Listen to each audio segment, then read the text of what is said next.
नमस्कार दोस्तों, यात्रा पथ चिन्ह चैनल पर आपका बहुत बहुत स्वागत है। आज की हमारी कहानी आपको एक ऐसे रोमांचक सफर पर ले जाएगी जो रहस्यों, अनोखी संस्कृतियों और ब्राजील के अद्भुत नज़ारों से भरा है। अमेज़न के घने जंगलों में छिपी रहस्यमयी जनजातियों से लेकर वहां के चकाचौंध भरे शहरों और अनोखी जीवन शैली तक, हम आज इस देश के अनछुए पहलुओं के पद चिन्ह तलाशेंगे। तो चलिए, बिना किसी देरी के इस दिलचस्प यात्रा की शुरुआत करते हैं। नंबर 15, दुनिया की सबसे रहस्यमयी जनजातियों की मातृभूमि। क्या आप जानते हैं कि ब्राजील में एक ऐसी जनजाति है जिसे गिनती करना नहीं आता? ये पिराहा जनजाति है जो अमेज़न वर्षावन की गहराई में माची नदी के किनारे रहती है। उनकी भाषा में 1, 2 या 3 जैसी संख्याओं के लिए कोई शब्द नहीं है, केवल थोड़ा और बहुत की अवधारणाएं मौजूद हैं। जब उन्हें मात्रा का वर्णन करना होता है तो वे बस काफी है, पर्याप्त नहीं है या बहुत ज्यादा है जैसे भावों का उपयोग करते हैं। उनकी भाषा में कोई भूतकाल या भविष्यकाल भी नहीं है, हर चीज वर्तमान में व्यक्त की जाती है। इसलिए ये कहने के बजाय कि मैं कल शिकार पर गया था, वे बस कहते हैं मैं शिकार पर जाता हूं।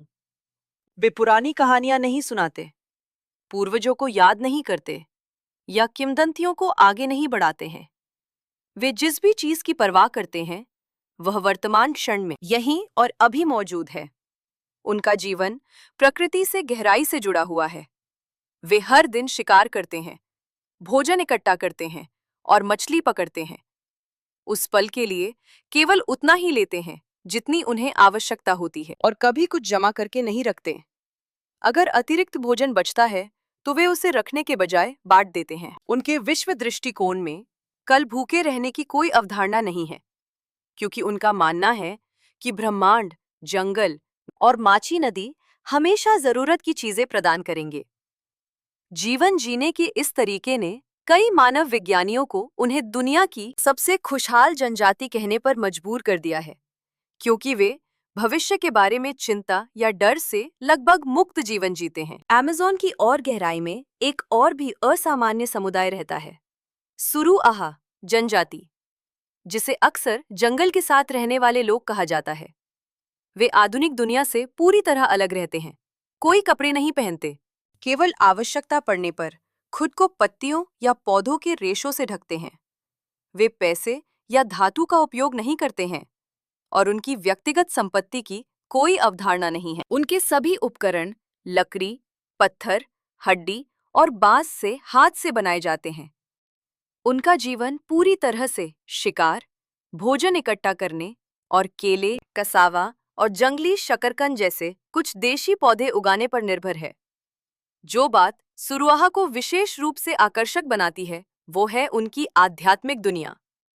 प्राचीन अनुष्ठानों में वे पेड़ के रस का उपयोग करते हैं, जिसमें मति भ्रम पैदा करने वाली पदार्थ हेलुसिनोजेंस होते हैं, जिन्हें अक्सर विशेष लताओं या जंगली मशरूम से निकाला जाता है। जब समारोह शुरू होता है तो प्रतिभागी रस पीते हैं या उसे सूंघते हैं और एक समाधि जैसी स्थिति में प्रवेश करते हैं। उनका मानना है कि उस क्षण उनके पूर्वजों की आत्माएं उनसे बात करने के लिए प्रकट होती हैं और अपने वंशजों को जंगल के साथ सद्भाव में रहने, संघर्ष से बचने और मानव व प्रकृति के बीच संतुलन बनाए रखने के लिए मार्गदर्शन करती हैं।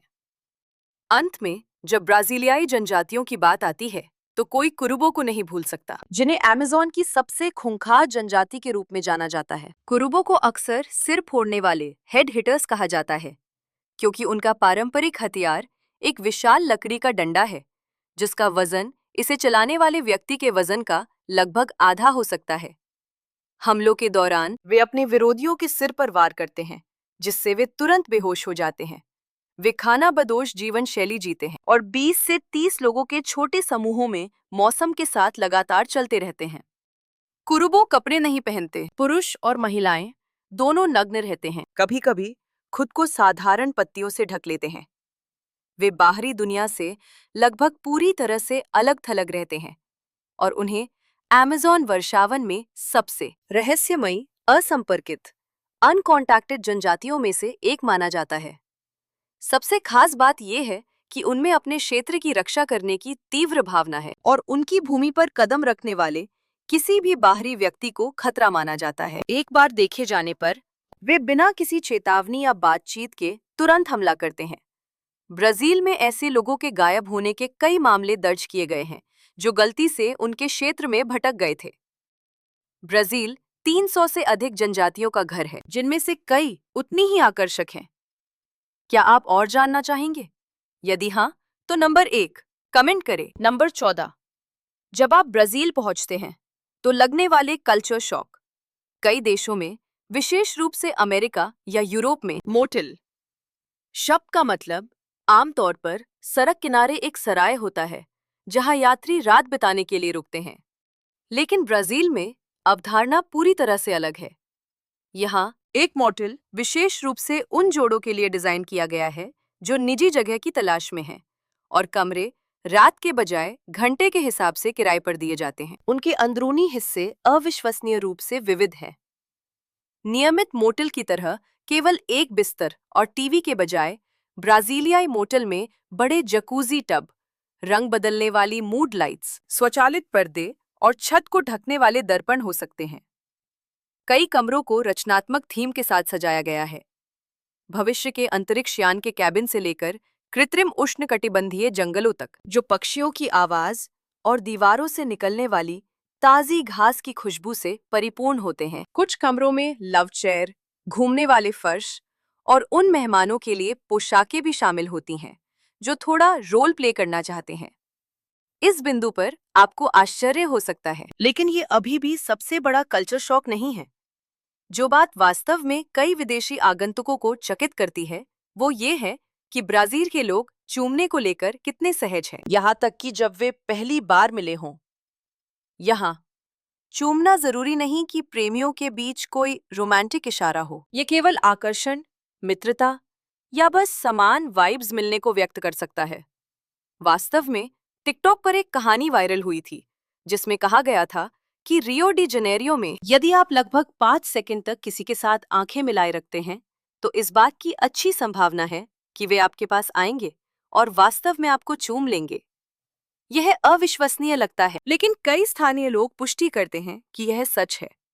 यह खुलापन और स्नेह दिखाना दैनिक संचार में भी दिखाई देता है। ब्राजील के लोग एक दूसरे के बहुत करीब होकर बात करने की प्रवृत्ति रखते हैं और जुड़ाव की भावना पैदा करने के लिए अक्सर दूसरे व्यक्ति की बांह या कंधे को छूते हैं।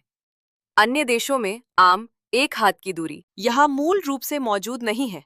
न केवल शारीरिक रूप से करीब, ब्राजील के लोग जोर से और जल्दी जल्दी बोलने के लिए भी जाने जाते हैं। कई पहली बार आने वाले आगंतुकों को लगता है कि लोग बहस कर रहे हैं, लेकिन वास्तव में ये बातचीत में उनके उत्साह और ऊर्जा को दिखाने का एक तरीका है। एक और चीज जो पर्यटकों को अवाक कर सकती है वो ये है कि ब्राजील के लोग कितने स्पष्टवादी होते हैं। यदि आपका वजन बढ़ गया है, आप थके हुए दिख रहे हैं या आपने अलग तरह के कपड़े पहने हैं, तो वे बिना किसी हिचकिचाहट के तुरंत टिप्पणी कर सकते हैं। क्या आपका वजन बढ़ गया है या आज आप थके हुए लग रहे हैं जैसे वाक्यों को यहाँ असभ्य नहीं माना जाता, बल्कि सच्ची चिंता का संकेत माना जाता है। नंबर 13, दुनिया की सबसे आकर्षक हॉटेस्ट महिलाओं का देश। ब्राजील केवल फुटबॉल और कार्निवल के लिए ही प्रसिद्ध नहीं है। इसे दुनिया भर में ग्रह की कुछ सबसे खूबसूरत महिलाओं की भूमि के रूप में भी जाना जाता है। रियो या साओ पाउलो की सड़कों पर टहलने से आपको पता चल जाएगा कि क्यों।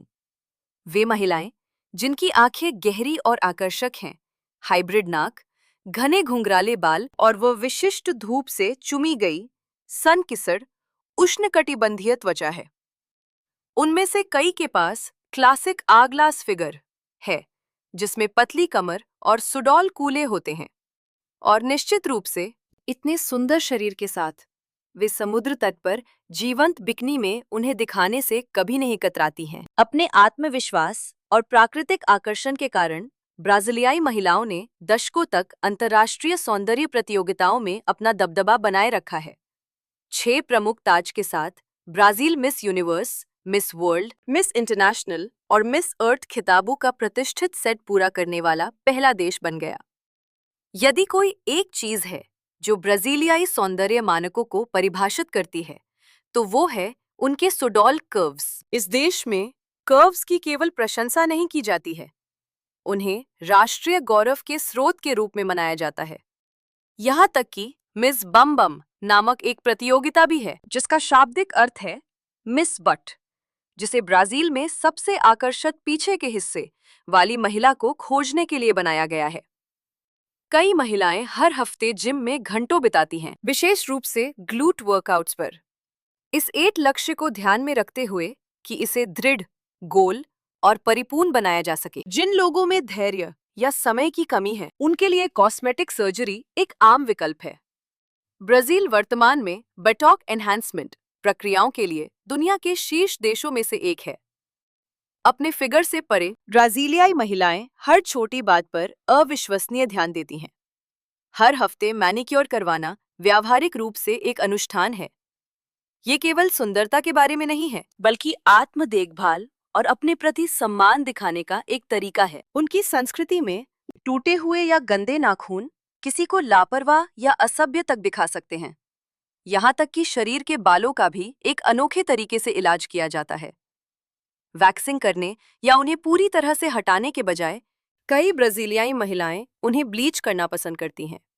बाल हल्के सुनहरे या प्लैटिनम रंग के हो जाते हैं, जो सूरज के नीचे उनकी धूप वाली टैन त्वचा के साथ घुल मिल जाते हैं, जिससे उन्हें पूरे साल एक चिकना, चमकदार और स्वस्थ समर ग्लो मिलता है। जब प्यार की बात आती है तो ब्राजीलियाई महिलाओं को स्नेही और वफादार होने के लिए जाना जाता है। फिर भी वे नियंत्रण या अधिकार की भावना, पोजेसिवनेस, को बहुत कम बर्दाश्त करती हैं। जब तक उनकी स्वतंत्रता का सम्मान किया जाता है, तब तक कई महिलाएं विदेशियों से शादी करने के लिए खुले विचारों की हैं। आजकल कई युवा महिलाएं टिंडर या बडू जैसे डेटिंग ऐप्स के माध्यम से प्यार खोजने की पहल भी करती हैं। तो हाँ, किसी ब्राजीलियाई का दिल जीतने का मौका वास्तविक है। यदि आप उनके रंगीन दुनिया में कदम रखने के लिए पर्याप्त चौकस और बहादुर हैं, तो क्या आप इन आश्चर्यजनक और भावुक महिलाओं के पास जाने के कुछ टिप्स जानना चाहेंगे? यदि हाँ, तो नंबर 2 कमेंट करें। नंबर 12, ब्राजील के बारे में बुनियादी बातें जो शायद आप नहीं जानते होंगे। ब्राजील दक्षिण अमेरिका का सबसे बड़ा देश है, जो महाद्वीप के कुल क्षेत्रफल का लगभग आधा हिस्सा घेरता है और 85 लाख 8.5 मिलियन वर्ग किलोमीटर से अधिक में फैला है। ये रूस, कनाडा, चीन और संयुक्त राज्य अमेरिका के बाद दुनिया का 5वां सबसे बड़ा देश भी है। ये देश इतना विशाल है कि ये 12 दक्षिण अमेरिकी राष्ट्रों में से 10 के साथ सीमाएं साझा करता है। केवल चिली और एक्वाडोर इसके क्षेत्र को नहीं छूते हैं। ब्राजील नाम एक बहुत ही विशेष पेड़ से आया है, जिसे पाओ ब्राजील कहा जाता है। इस गहरे लाल रंग की लकड़ी का एक समय में औपनिवेशिक काल के दौरान पुर्तगालियों द्वारा निर्यात किया जाता था। पुर्तगाली में ब्राजील को पृथ्वी पर सबसे अधिक जैव विविधता वाले देशों में से एक माना जाता है। विशाल अमेज़न वर्षावन और इसके विविध पारिस्थितिक तंत्रों के कारण ये लाखों प्रजातियों का घर है। कुछ कहीं और मौजूद नहीं है, जैसे कि चमकदार फर वाला गोल्डन लायन टैमरिन, गुलाबी अमेज़न नदी डॉल्फिन, विशाल चींटीखोर और पारदर्शी ग्लास फ्रॉग, जिसकी त्वचा इतनी पतली है कि आप उसके अंगों को देख सकते हैं। अमेज़न ग्रह पर कुछ सबसे आकर्षक और विचित्र जीवों का भी घर है, जैसे कि पिरान्हा, जो सेकंडों में शिकार को चीर सकते हैं। 2 मीटर से अधिक लंबे विशाल ऊदबिलाव जायंट ऑटर्स, जो युवा मगरमच्छों का शिकार करते हैं, और छोटी लेकिन घातक फिलीबेट्स टेरिबिलिस मेंढक, जिसका जहर एक बूंद से 10 वयस्क मनुष्यों को मार सकता है। अपने प्राकृतिक अजूबों से परे ब्राजील कॉफी की भूमि के रूप में भी प्रसिद्ध है।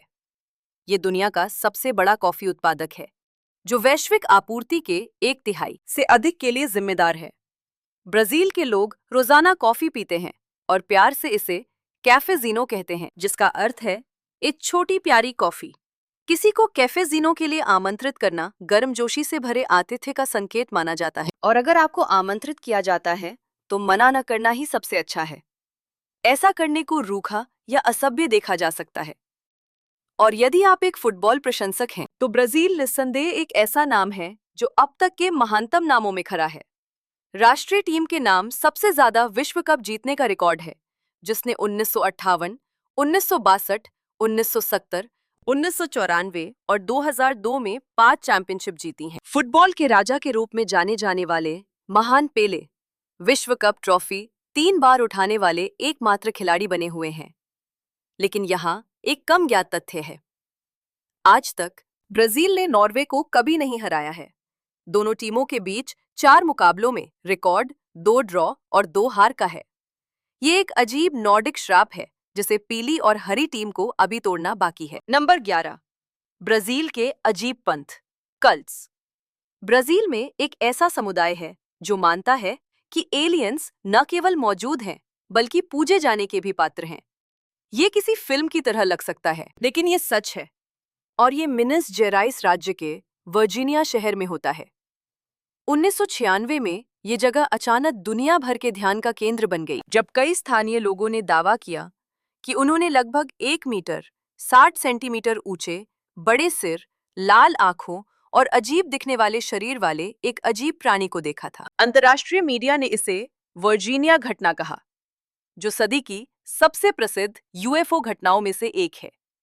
उस घटना के बाद लोगों के एक समूह ने एक नई विश्वास प्रणाली बनानी शुरू कर दी, जिसे उन्होंने यूएफओ धर्म कहा।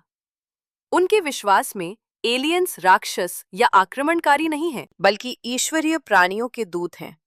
उनका मानना है कि ये संस्थाएं चुपचाप मानवता पर नजर रख रही हैं और एक पूर्व निर्धारित समय पर मानव जाति का मार्गदर्शन करने के लिए एक दिन वापस लौटेंगी। अपनी भक्ति दिखाने के लिए विश्वासियों ने अंतरिक्ष यान के आकार के मंदिर बनाए हैं, जहां वे पारलौकिक प्राणियों के साथ संवाद करने के लिए ऊर्जा संचरण अनुष्ठान, एनर्जी ट्रांसमिशन रिचुअल्स करते हैं।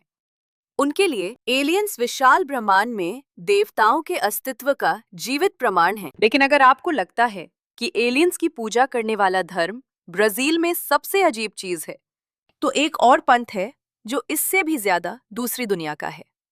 इसे वेल्डू अमान हैसर या भोर की घाटी ऑफ द डॉन कहा जाता है। इसे 1969 में नीवा चावेज ज़ेलाया नाम की एक महिला द्वारा स्थापित किया गया था। नीवा ने दावा किया कि उसे भगवान और दूसरे ग्रह के प्राणियों द्वारा मानव जाति को आध्यात्मिक संदेश देने के लिए चुना गया था। वहां से उसने धर्मशास्त्र, रहस्यवाद और पारलौकिक जीवन में विश्वास का मिश्रण करके एक विश्वास प्रणाली बनाई। यूएफओ धर्म के विपरीत, जो एलियंस को ईश्वरीय दूत के रूप में देखता है। भोर की घाटी सिखाती है कि मनुष्य स्वयं प्राचीन ब्रह्मांडीय सभ्यताओं के वंशज हैं। उनका मानना है कि हर व्यक्ति में एक स्टार ऊर्जा की चिंगारी, स्टार एनर्जी स्पार्क होती है और आध्यात्मिक अभ्यास के माध्यम से कोई भी उस ऊर्जा को जागृत कर सकता है और नकारात्मक ताकतों से आत्मा को शुद्ध कर सकता है। समारोह के दौरान अनुयायी मिस्र की पौराणिक कथाओं, ईसाई धर्म और यहाँ तक कि अंतरिक्ष योद्धाओं की छवियों से प्रेरित रंगीन पोशाक पहनते हैं। उनके अनुष्ठानों में प्रार्थना, ध्यान और संगीत का मिश्रण होता है, जो एक ऐसा वातावरण बनाता है जो रहस्यमय और असली दोनों है। आज इस पंथ के ब्राजील और दक्षिण अमेरिका में 8 लाख से अधिक अनुयायी हैं और इसके मुख्य मंदिर को दुनिया के सबसे असाधारण तीर्थ स्थलों में से एक माना जाता है। नंबर 10, ब्राजील में अत्यधिक धन की खाई, वेल्थ गैप। ब्राजील दक्षिण अमेरिका की सबसे बड़ी अर्थव्यवस्था है, जो कॉफी, सोयाबीन और लौ अयस्क जैसे उत्पादों के निर्यात में दुनिया का नेतृत्व करता है। लेकिन एक आर्थिक दिग्गज होने के बावजूद ये देश बड़े पैमाने पर धन की खाई से पीड़ित है। लगभग 10% सबसे अमीर ब्राजीलियाई देश की अधिकांश संपत्ति के मालिक हैं, जबकि लाखों अन्य लोग प्रति माह मात्र 100 से 150 डॉलर की आय पर जीवित रहते हैं। वास्तव में विश्व बैंक के अनुसार सबसे अमीर 8% ब्राजीलियाई आबादी के सबसे गरीब आधे हिस्से की कुल कमाई से 30 गुना से अधिक कमाते हैं। ब्राजील में इस असमानता को देखने के लिए आपको गूगल की आवश्यकता नहीं है, यह हर जगह दिखाई देती है। रियो डी जनेरियो में कोपाकबाना और लेब्लोन के समुद्र तटों पर शानदार विला और 5 सितारा होटल कतार में लगे हैं, जो स्वर्ग के पोस्टकार्ड की तरह दिखते हैं। लेकिन बस उनके पीछे की पहाड़ियों की ओर देखें और आपको एक पूरी तरह से अलग दुनिया मिलेगी। जंग लगी टिन की छतें, बिना प्लास्टर वाली ईंट की दीवारें और मकड़ी के जाले की तरह उलझी बिजली की लाइनें। वह रोसीना है, दक्षिण अमेरिका की सबसे बड़ी फेवेला झुग्गी बस्ती। दूर से देखने पर रोसीना पहाड़ी पर कसकर रखे गए लाल भूरे घरों के एक विशाल पैच की तरह दिखता है, जहां सूरज की रोशनी केवल सबसे संकरी जगहों से ही फिसल सकती है। कई घर एक बेडरूम से बड़े नहीं हैं, लेकिन 4 या 5 लोगों को आश्रय देते हैं। गलियां इतनी तंग हैं कि विपरीत दिशाओं में चलने वाले 2 लोगों को एक दूसरे को पार करने के लिए तिरछा होना पड़ता है। बारिश के मौसम के दौरान बाढ़ आती है, जो अपने साथ कचरा, कीचड़ और एक नम गंध लाती है, जिसे बाहरी लोग शायद ही सहन कर सकें, लेकिन निवासियों के लिए यह जीवन का एक सामान्य हिस्सा है। आश्चर्यजनक रूप से गरीबी के बावजूद रोसीना का सामुदायिक जीवन अविश्वसनीय रूप से जीवंत है। स्थानीय लोग छोटे रेस्तरां, नाई की दुकानें, किराने की दुकानें, स्कूल, क्लिनिक, यहाँ तक कि संगीत स्टूडियो और टैटू पार्लर भी चलाते हैं। जहां भी आप जाएंगे, आप फंक कैरियोका की धुनें सुनेंगे, रंगीन ग्राफिटी भित्ति चित्र देखेंगे और ऐसे लोगों से मिलेंगे जिनकी मुस्कान सच्ची है, यहाँ तक कि जब उनके पास उनके आशावाद के अलावा कुछ नहीं है। फिर भी इस बात से इनकार नहीं किया जा सकता है कि रोसीना गरीबी के कारण अपराध का केंद्र हुआ करता था। पुलिस अक्सर प्रवेश करने से हिचकिचाती थी और पर्यटकों को चेतावनी दी जाती थी कि वे अकेले न घूमें, जब तक कि वे नहीं चाहते कि उनकी यात्रा एक अनियोजित साहसिक कार्य में बदल जाए। सौभाग्य से स्थिति में सुधार हुआ है। रोसीना के कई क्षेत्रों को निर्देशित पर्यटन क्षेत्रों में पुनर्गठित किया गया है। स्थानीय टूर आगंतुकों को गलियों के भूल भुलैया के माध्यम से ले जाते हैं, जो एक पार्क और कोर्स की तरह सीढ़ियों पर चढ़ते हैं, ग्राफिटी कार्यशालाओं में रुकते हैं, घर के बने भोजन का आनंद लेते हैं और यदि आप भाग्यशाली हैं तो युवा स्थानीय लोगों को उनके सामने वाले यार्ड में फंक प्रदर्शन करते हुए देख सकते हैं। कुछ टूर सामुदायिक सहायता के लिए सामाजिक संगठनों के साथ साझेदारी भी करते हैं, जिससे यह अनुभव न केवल अन्वेषण के बारे में बल्कि वापस देने, गिविंग बैक के बारे में भी बन जाता है। क्या आप जानना चाहेंगे कि इन मोहल्लों के अंदर क्या है?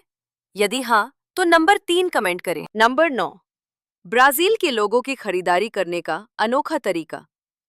यदि आप कुछ समय के लिए ब्राजील में रुकते हैं, तो आप देखेंगे कि यहाँ के लोग लगभग हर चीज किस्तों, इंस्टॉलमेंट्स पर खरीदते हैं। फोन और रेफ्रिजरेटर से लेकर रेस्तरां में भोजन तक किस्तों में भुगतान करना केवल एक विकल्प नहीं है। ये इतनी गहराई से जड़ जमा चुकी आदत है कि अगर कोई स्टोर इसे पेश नहीं करता है, तो वे संभवतः ग्राहकों को खो देंगे। इस किस्त भुगतान संस्कृति के पीछे का कारण ये है कि ब्राजील में माल कई अन्य देशों की तुलना में काफी अधिक महंगा है। संयुक्त राज्य अमेरिका में जिस फोन की कीमत लगभग $1000 है, वो ब्राजील में $2000 से अधिक हो सकती है। एक बुनियादी कार आमतौर पर यूरोप की तुलना में 50 से 80% अधिक महंगी होती है। परफ्यूम, कपड़े, वाइन और सौंदर्य प्रसाधनों की कीमत 1.5 से 2 गुना हो सकती है। कीमतें इतनी अधिक क्यों हैं? क्योंकि हर उत्पाद पर भारी कर का बोझ होता है।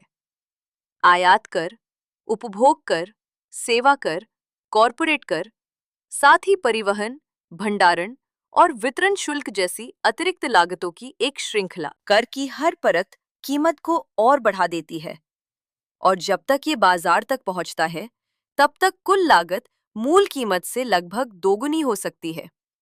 यहाँ तक कि स्थानीय रूप से बनाए गए सामान भी बहुत सस्ते नहीं हैं, क्योंकि कंपनियों को अभी भी उच्च ऊर्जा लागत, लंबे परिवहन मार्गों और जटिल नौकरशाही का सामना करना पड़ता है। इस बीच औसत आय का स्तर इन बढ़ती कीमतों के साथ तालमेल नहीं बिठा पाया है। साओ पाउलो या रियो डी जनेरियो जैसे बड़े शहरों में औसत कर्मचारी प्रति माह केवल $400 से $600 कमाता है। उस आय के साथ एक नया फोन या घरेलू उपकरण एक मुश्त खरीदना लगभग असंभव है। नतीजतन भुगतान को छोटी किस्तों में तोड़ना ज्यादातर लोगों के लिए अपने मनचाहे उत्पादों तक पहुंचने का एकमात्र व्यवहारिक तरीका बन जाता है। बैंक और वित्तीय कंपनियों ने खुदरा श्रृंखलाओं से सीधे जुड़े लचीले उपभोक्ता क्रेडिट प्लान की पेशकश करते हुए इस प्रवृत्ति का तेजी से लाभ उठाया है। खरीदार 6, 10 या 12 महीनों में भुगतान कर सकते हैं, कभी ब्याज के साथ, कभी बिना ब्याज के।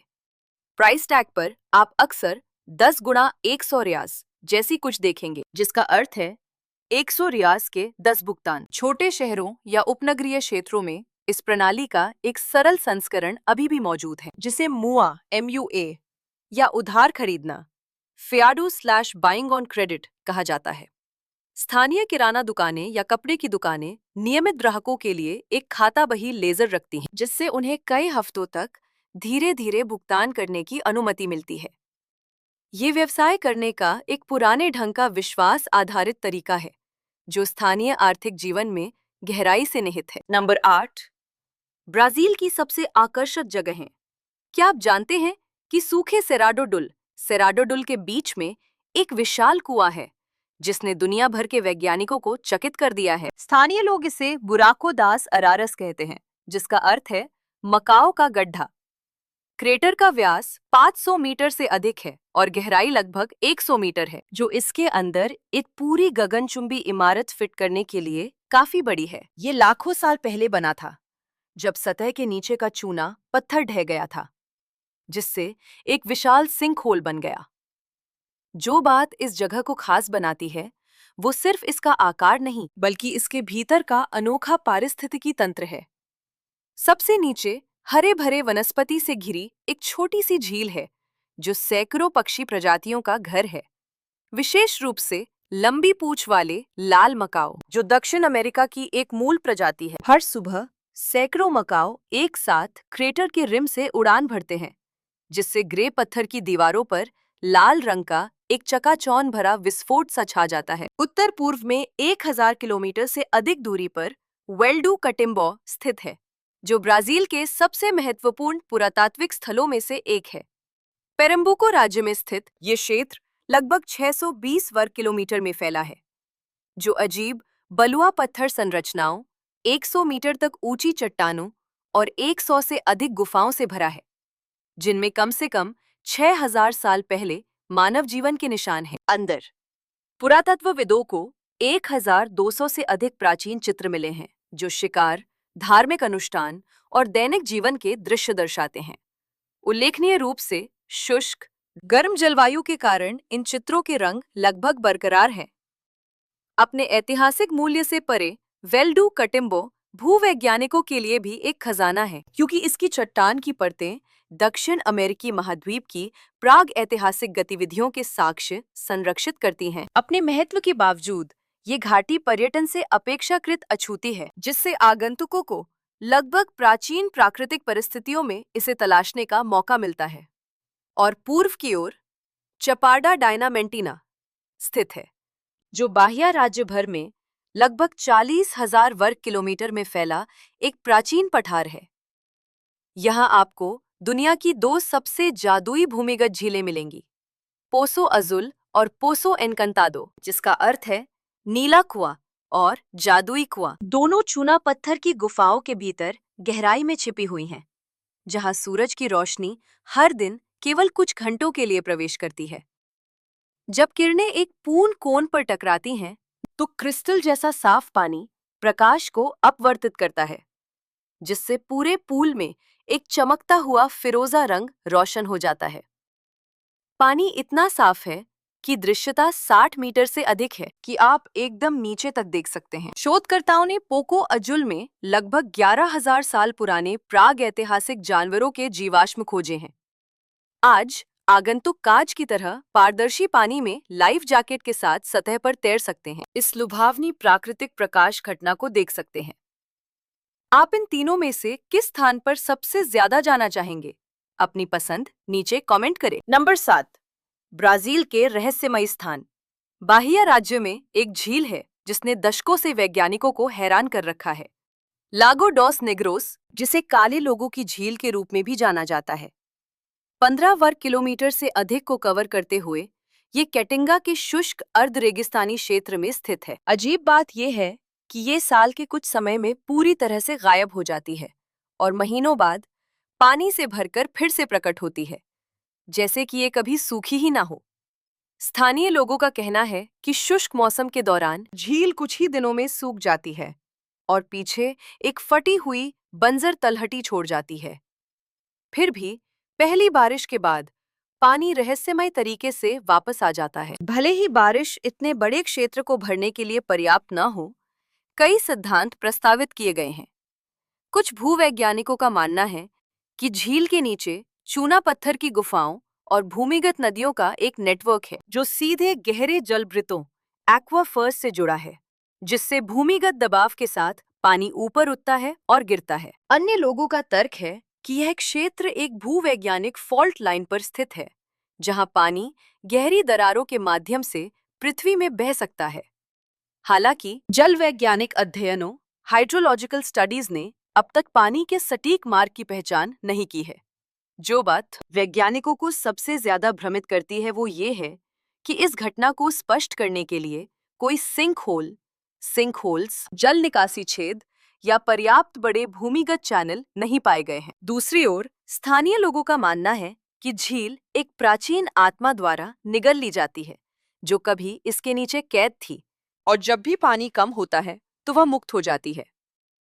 चाहे आप विज्ञान में विश्वास करें या किंवदंती में, ये गायब होने वाली और फिर से प्रकट होने वाली झील ब्राजील के सबसे बड़े अनसुलझे रहस्यों में से एक बनी हुई है। दक्षिण की ओर लगभग 2000 किलोमीटर दूर रियो ग्रांडे डो सुल राज्य में एक और रहस्यमयी जगह है, जिसे ब्राजील के भूतहा शहर मीनस दो कमाक्वा के रूप में जाना जाता है। एक सुनसान घास के मैदान में स्थित ये शहर कभी 20वीं सदी के दौरान दक्षिण अमेरिका के सबसे व्यस्त तांबे के खनन केंद्रों में से एक था। 1950 के दशक में 10,000 से अधिक कर्मचारी वहां रहते थे, जिसमें एक थिएटर, अस्पताल, स्कूल और सिनेमा हॉल शामिल था। बीच में कहीं नहीं बसा एक संपन्न समुदाय। लेकिन 1990 के दशक की शुरुआत तक तांबे का भंडार सूख जाने के बाद खदान बंद हो गई और निवासियों ने धीरे धीरे उस क्षेत्र को छोड़ दिया। अपने पीछे सैकड़ों सुनसान घर और अंधेरी सुरंगें छोड़ दी, जो अभी भी पुरानी मशीनरी से भरी हुई हैं। जो बात इस जगह को भयानक बनाती है, वो सिर्फ खंडहर नहीं, बल्कि खदान के अंदर की अजीबोगरीब घटनाएं हैं। जो लोग वहां वापस आए हैं, उनका दावा है कि उन्होंने सुरंगों में धातु के टकराने की आवाजें गूंजती हुई सुनी हैं, भले ही अंदर कोई ना हो। कुछ चुंबकीय क्षेत्र सेंसर, मैग्नेटिक फील्ड सेंसर्स ने 100 मीटर गहराई से आगे असामान्य उतार चढ़ाव दर्ज किए हैं, जैसे कि नीचे कोई शक्तिशाली ऊर्जा स्रोत दबा हो।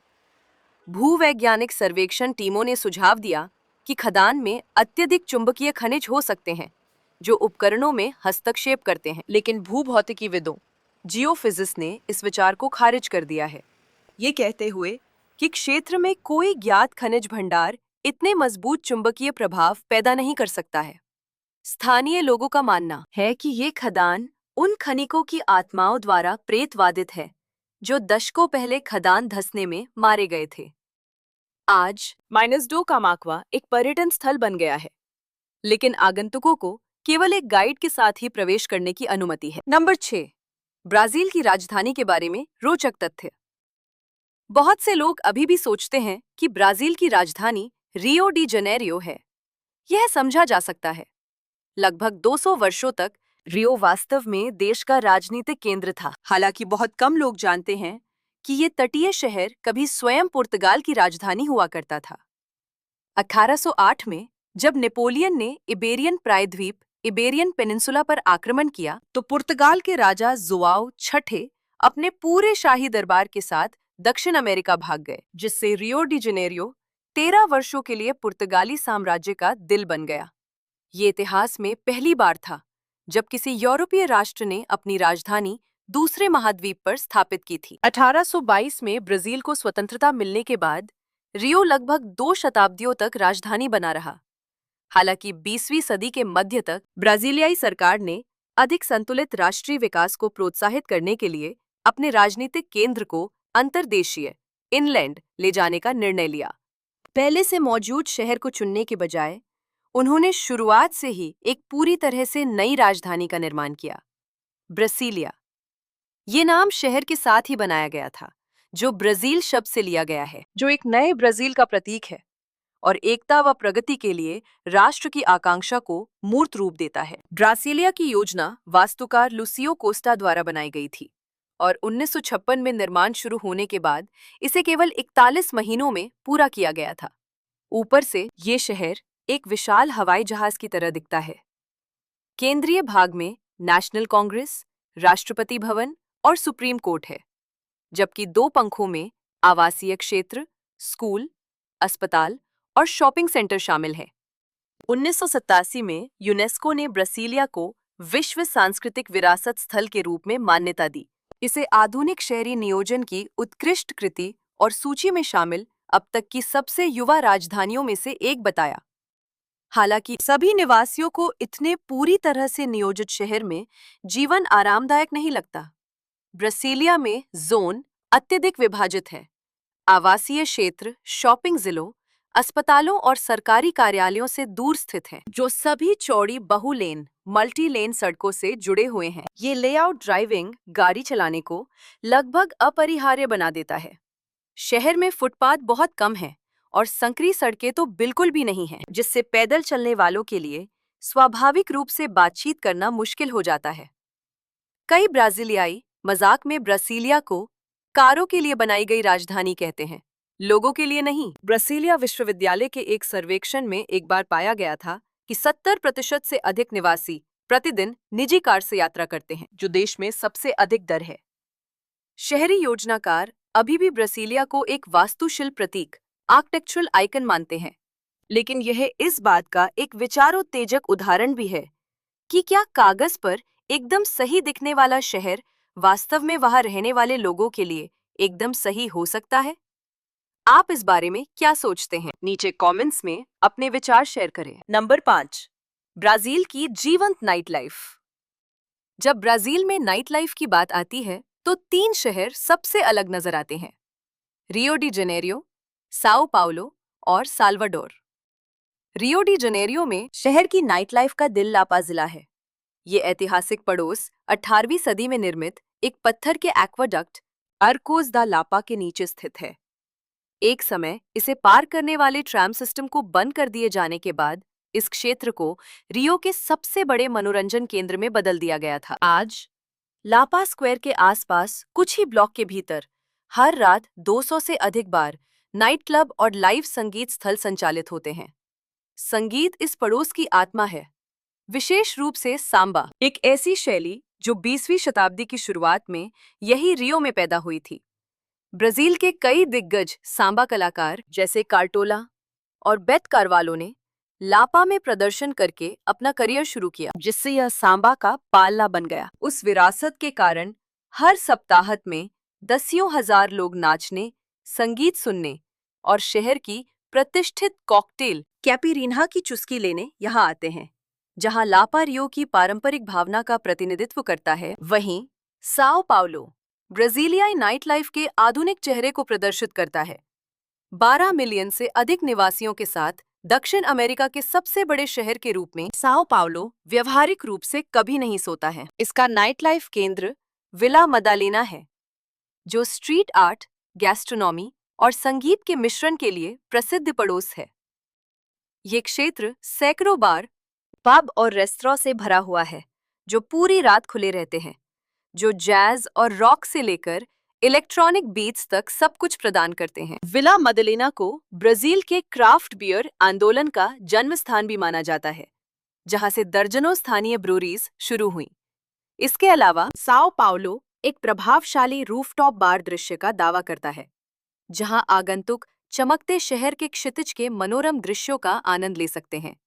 स्थानीय पर्यटन विभाग के अनुसार अकेले शहर डाउनटाउन के क्षेत्र में आधी रात के बाद 1500 से अधिक मनोरंजन स्थल खुले रहते हैं, जो दक्षिण अमेरिका के लिए एक दुर्लभ संख्या है। दूसरी ओर साल्वाडोर की एक पूरी तरह से अलग वाइब है। शहर की मजबूत अफ्रीकी विरासत को इसके संगीत के माध्यम से सबसे स्पष्ट रूप से व्यक्त किया जाता है। ऐतिहासिक पेलोरिनियो जिले में स्ट्रीट ड्रम बैंड लगभग हर रात सांबा, रेगे और अशे का प्रदर्शन करते हैं। ये शैलियाँ अफ्रीकी लय को लैटिन धुनों के साथ जोड़ती हैं, जिससे एक ऐसी ध्वनि पैदा होती है जो ब्राजील के उत्तर पूर्वी तट के लिए अद्वितीय है। साल्वाडोर को देश में सबसे अधिक संगीत समारोहों म्यूजिक फेस्टिवल वाले शहर के रूप में भी जाना जाता है, जो हर साल 60 से अधिक प्रमुख कार्यक्रमों की मेजबानी करता है, जिनमें से अधिकांश घर के बाहर, आउटडोर और भाग लेने के लिए मुफ्त होते हैं। यहाँ संगीत केवल मनोरंजन नहीं है, ये संस्कृति और स्थानीय गौरव की एक जीवित अभिव्यक्ति है। नंबर 4, ब्राजील के सबसे अनोखे त्योहार। ब्राजील में सबसे प्रसिद्ध और शानदार आयोजनों में से एक है रियो डी जेनेरियो कार्निवल।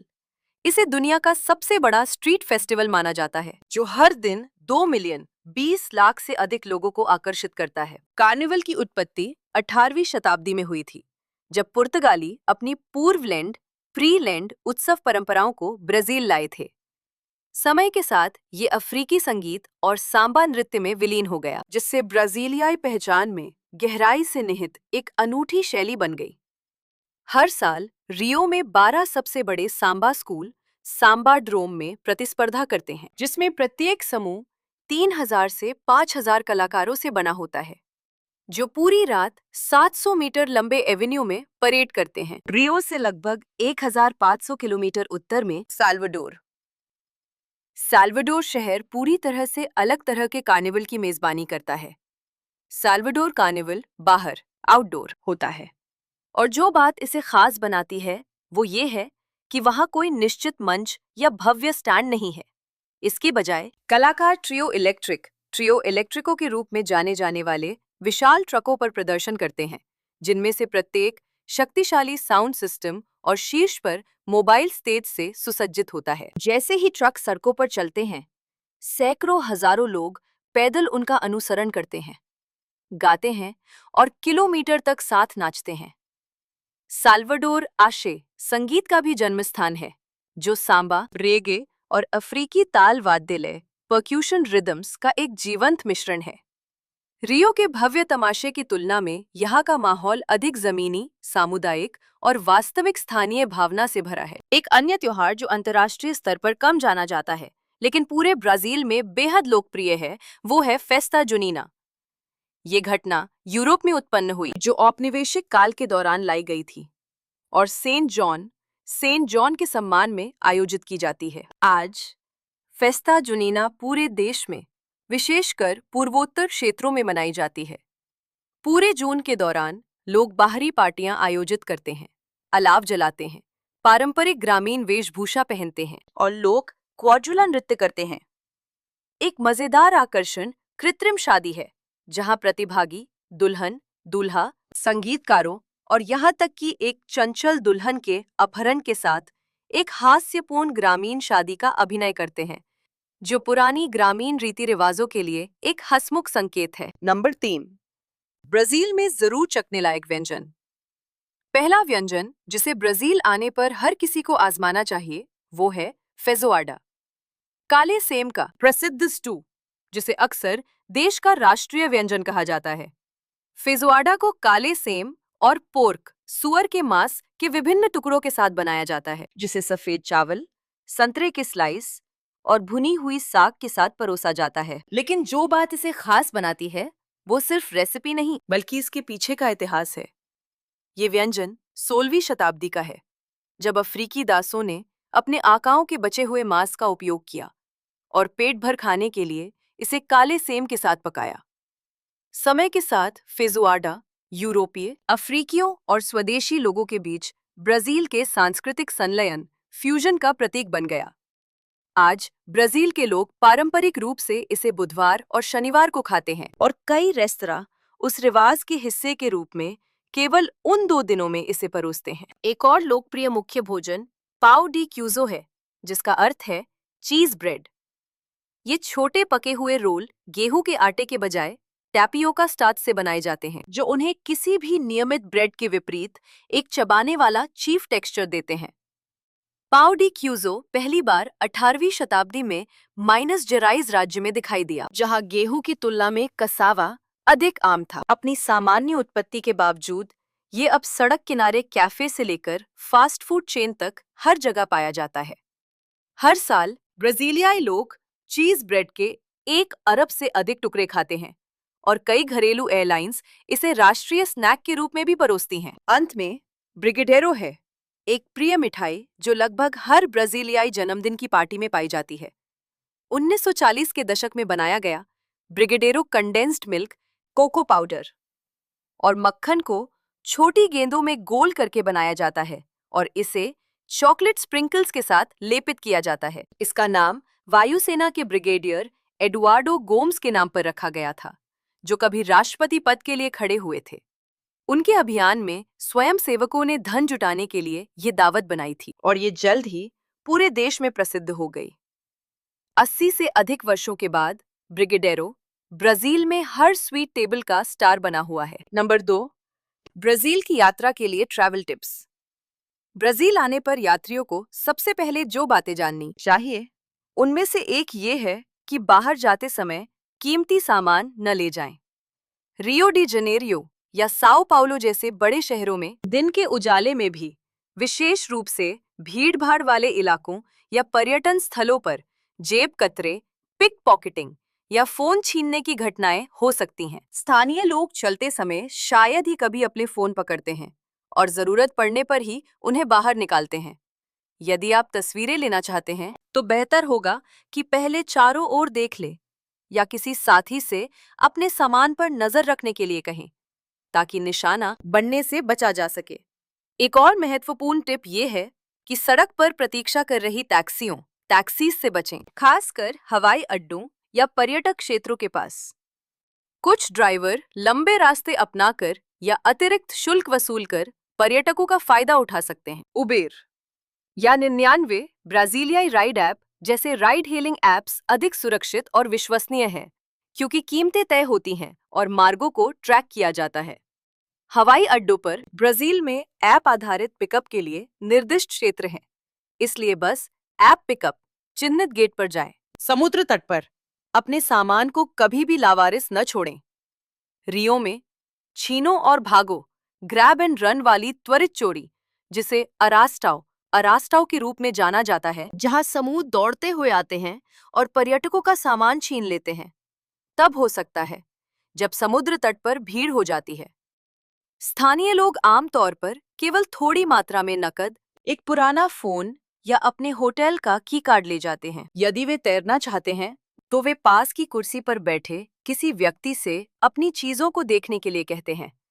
आश्चर्यजनक रूप से यह एक सामान्य और काफी सुरक्षित प्रथा है। स्मृति चिन्ह, सोवेनिर्स या नाश्ता खरीदते समय भुगतान करने से पहले हमेशा कीमत की जांच करें। कुछ स्ट्रीट वेंडर, सनत विक्रेता एक बार आपको पर्यटक के रूप में पहचानने के बाद अधिक कीमत बता सकते हैं। रियो में फेरा हिप्पी या साओ पाउलो में मर्काडो म्यूनिसिपल जैसे बाजारों में मोल भाव करना पूरी तरह से सामान्य है। यदि विक्रेता कीमत कम करने से मना कर दे तो बस मुस्कुराएं, धन्यवाद कहें और चले जाएं। संभावना है कि वे आपको बेहतर प्रस्ताव के साथ वापस बुलाएंगे। और अंत में, अप्रत्याशित रूप से दयालु अजनबियों से सावधान रहें। कभी-कभी कोई दिशा या फोटो के लिए मदद की पेशकश करते हुए आपके पास आ सकता है, लेकिन उनका लक्ष्य आपको विचलित करना होता है, जबकि उनका साथी आपके बैग पर हाथ साफ कर लेता है। सुरक्षित रहने का सबसे अच्छा तरीका है कि आप मुस्कुराएं, विनम्रतापूर्वक मना करें और चलते रहें। ब्राजील में मित्रवत होने को प्रोत्साहित किया जाता है, लेकिन थोड़ी सी सावधानी आपकी यात्रा को और अधिक मनोरंजक बना देगी। नंबर 1, ब्राजील में रहने का खर्च। ब्राजील दुनिया में सबसे विविध रहने की लागत, कॉस्ट ऑफ लिविंग वाले देशों में से एक है। आवास, हाउसिंग आमतौर पर सबसे बड़ा खर्च होता है। मध्य साओ पाउलो में एक बेडरूम का अपार्टमेंट किराए पर लेने की लागत प्रति माह $600 से $900 के बीच है, जबकि उपनगरों में ये लगभग $400 है। छोटे शहरों में किराया लगभग $250 से $350 तक गिर जाता है। भोजन का खर्च काफी हद तक आपकी जीवन शैली पर निर्भर करता है। यदि आप घर पर खाना बनाते हैं तो एक वयस्क आमतौर पर चावल, बीन्स, मांस, सब्जियां और फल जैसी बुनियादी चीजों पर प्रति माह लगभग $100 से $150 खर्च करता है। स्थानीय उत्पाद किफायती हैं, लेकिन पनीर या वाइन जैसे आयातित सामान काफी महंगे हो सकते हैं। बाहर खाना अधिक महंगा है। एक साधारण दोपहर का भोजन लगभग $5 से $60 का होता है, जबकि एक मध्यम श्रेणी के रात्रि भोज डिनर का खर्च प्रति व्यक्ति $15 और $25 के बीच होता है। प्रमुख शहरों में सार्वजनिक परिवहन पब्लिक ट्रांसपोर्टेशन की लागत प्रति सवारी लगभग $1 या मासिक पास के लिए $40 से $60 है। उबर जैसी राइड हेलिंग सेवाएं अधिक लोकप्रिय और सुरक्षित हैं, हालांकि छोटी यात्रा के लिए औसतन $5 से $10 के साथ अधिक महंगी हैं। एक छोटे घर के लिए बिजली, पानी, इंटरनेट और फोन बिल जैसे अन्य नियमित खर्च प्रति माह लगभग $80 से $120 तक आते हैं। हाई स्पीड इंटरनेट की लागत आमतौर पर $25 से $35 होती है। सार्वजनिक स्वास्थ्य देखभाल प्रणाली मुफ्त है, लेकिन अक्सर अत्यधिक भीड़भाड़ वाली होती है। इसलिए कई विदेशी निजी बीमा प्राइवेट इंश्योरेंस चुनते हैं, जो प्रति माह $50 से $150 तक होता है। औसतन साओ पाउलो जैसे प्रमुख शहर में रहने वाले एक अकेले व्यक्ति को एक आरामदायक जीवन शैली के लिए प्रति माह लगभग $800 से $1200 की आवश्यकता होती है, जबकि छोटे शहरों में आमतौर पर $500 पर्याप्त होते हैं। तो हमने अभी ब्राजील के बारे में 15 अद्भुत तथ्यों का पता लगाया है। उम्मीद है कि हमने जो साझा किया है उसने आपको इस अद्भुत देश के बारे में एक नया और गहरा नजरिया दिया होगा। यदि आपको यह वीडियो मददगार लगा तो लाइक करना, सब्सक्राइब करना और नोटिफिकेशन बेल को चालू करना न भूलें, ताकि आप हमारे अगले रोमांच को मिस न करें। कौन सा तथ्य आपको सबसे ज्यादा प्रभावित कर गया? नीचे कमेंट करने में संकोच न करें। हम आपके विचार सुनना पसंद करेंगे। याद रखें, यह जानकारी केवल संदर्भ के लिए है, इसलिए कृपया 2026 और उसके बाद की किसी भी यात्रा की योजना बनाने से पहले अपनी खुद की रिसर्च जरूर करें। यात्रा पथ चिन्ह के साथ इस सफर में जुड़ने के लिए आपका बहुत बहुत धन्यवाद। मिलते हैं अगली शानदार यात्रा में।